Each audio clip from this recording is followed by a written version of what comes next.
Bienvenidas y bienvenidos a esta nueva entrega de Manuel Felipe Álvarez Galeano, de la asignatura de Creación Literaria de la Universidad Nacional de Loja y su carrera de Pedagogía de la Lengua y la Literatura. En este caso, la versificación. Cuando hablamos de poesía, nos referimos a una creación compleja y emotiva, que a su vez conmueve y nos hace explorar el insondable lago de la existencia. Sin embargo, como la bella arte que es, también tiene un reconocimiento del intelecto humano. También es claro que la poesía no es solo estructura, pero en esta se ha fundamentado tradicionalmente para reconocer las obras clásicas en la actualidad, aunque obviamente la esencia será siempre la reina y señora. Cuando hablamos también de la versificación, estamos hablando de un conjunto de cualidades, características de carácter estructural que forman parte de la urtimbre de la literatura, particularmente del género poético o lírico, y que le dan un gran significado y valor a la esencia fonética, y ni más faltaba, también a la estética. En la Grecia de Homero, los aedos memorizaban la Ilíada, la Odisea, y la retrataban, la mimetizaban en los pueblos, gracias a la estructura de estas obras, que era mucho más amable si contaba con una rima, con una métrica particular que la hacía que fuera remanente en los espectadores. Asimismo, comprendemos que dentro de la métrica están el verso libre y el verso rimado. El verso libre, muy de la contemporaneidad, también tiene una música esencial, y ahí es donde está el gran reto. Pero cuando hablamos del verso rimado dentro de la métrica tradicional, habla de una mayor complejidad. Ha sido muy utilizada desde la época homérica, incluso hasta la modernidad. Incluso en las vanguardias, ¿por qué no?, se reconocía el verso rimado. Incluso toda esa métrica hace que todavía tenga una vigencia en nosotros. También dentro de la versificación están lo que son los versos de arte menor y los versos de arte mayor. Cuando hablamos de los primeros, hablamos de versos que tienen entre 2 sílabas y 8, sin desconocer que hay versos que tienen incluso una sola sílaba. Están los bisílabos que tienen 2 sílabas, trisílabos 3, tetrasílabos 4 sílabas, los pentasílabos que cuentan con 5, los hexasílabos con 6 por su parte, así como los heptasílabos y los octosílabos que cuentan con 7 y 8 respectivamente. Asimismo, tenemos los versos de arte mayor, que son versos que contienen 9 sílabas o más, y generalmente se dividen según la cantidad de estas en decasílabos, 10 sílabas, en decasílabos, 11 sílabas, y dodecasílabos, 12 sílabas. Posteriormente también se tienen lo que son los alejandrinos, que son 13 sílabas o más. Los versos de arte mayor, habitualmente, sobre todo los alejandrinos, se dividen en 2 mitades, llamadas también hemistiquios, de los cuales vamos a hablar posteriormente. Comprendemos también que dentro de la clasificación o taxonomía métrica están los versos agudos, en los que el acento recae en el último golpe de voz, no sílabas, sino en el último golpe de voz, que a veces puede ser también la misma sílaba. Los versos llanos, recae el acento en el penúltimo golpe de voz, o también versos graves se les puede reconocer, o paroxítonos. Y los versos esdrújulos también se reconocen como aquellos en los cuales el acento ya cae en el antepenúltimo golpe de voz. Posteriormente, dentro de todos estos recursos de la métrica, contamos con la sinéresis, que es cuando está la unión de vocales dentro de una palabra, pero sin formar un diptongo. Por ejemplo, poeta, reo, deseo, creación.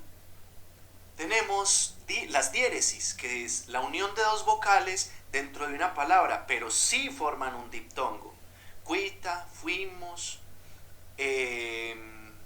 vergüenza, viento, ¿de acuerdo? Y la sinalefa, que es la unión de la vocal final de una palabra con la inicial de la subsiguiente. Como vemos en esos dos ejemplos, está horrorizado o se siente impotente. Generalmente en la sinalefa, lo que gráficamente parecen dos sílabas, prosódicamente termina siendo una. Dentro de los recursos métricos también reconocemos el hiato, que es cuando se pronuncian fragmentadamente la vocal final de una palabra y el inicio de la siguiente. Caminó hasta el fondo, voy hacia, corrió ante. A diferencia de la sinalefa, en el hiato sí se da dos golpes de voz. Sí se dan dos golpes de voz que lo diferencia de la sinalefa. Y el encabalgamiento, de una manera más compleja, entendemos que muchas veces los versos no expresan una idea discriminada o estricta, sino que a veces dos versos tienen un mismo enunciado.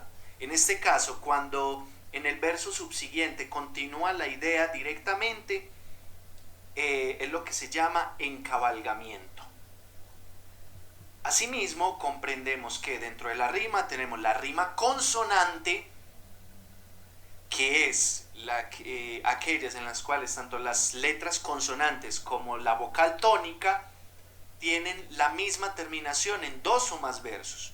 El caso de rumor y amor, fíjense que la M y la R, así como la tónica O, son idénticas, mente y presente.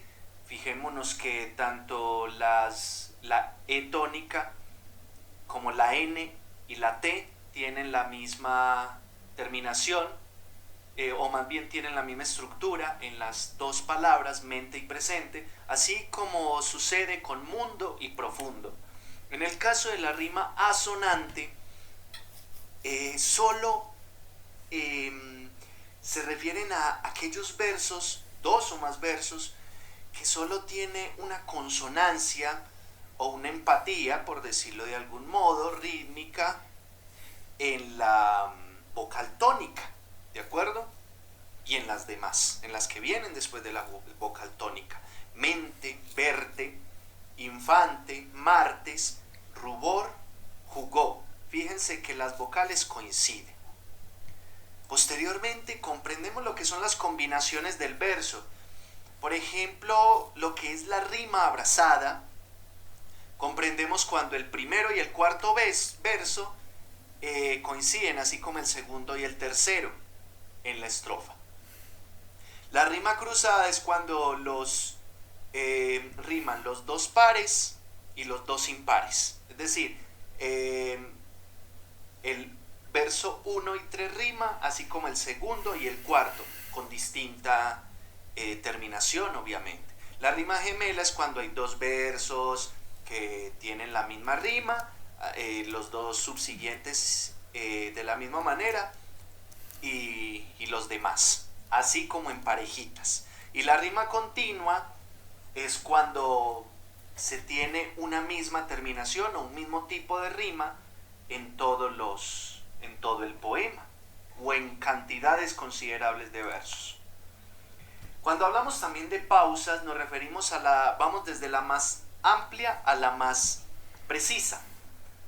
La estrófica es esta pausa que se da entre las estrofas. La versal es esa pausa en la entonación, en la pronunciación, en la declamación que se da entre los versos. Los hemistiquios, como lo precisamos antes, es básicamente esa pausita que hay entre las dos mitades de un verso alejandrino o un verso de arte mayor, o también puede haber hemistigios en versos de arte menor, ¿por qué no? Y tenemos la cesura, que es esa pausa que hay dentro de los hemistiquios. Muy bien, vamos a hacer un pequeño análisis de uno de mis poetas colombianos favoritos, el antioqueño Porfirio Barba Jacob con este hermoso poema, Canción de la Vida Profunda.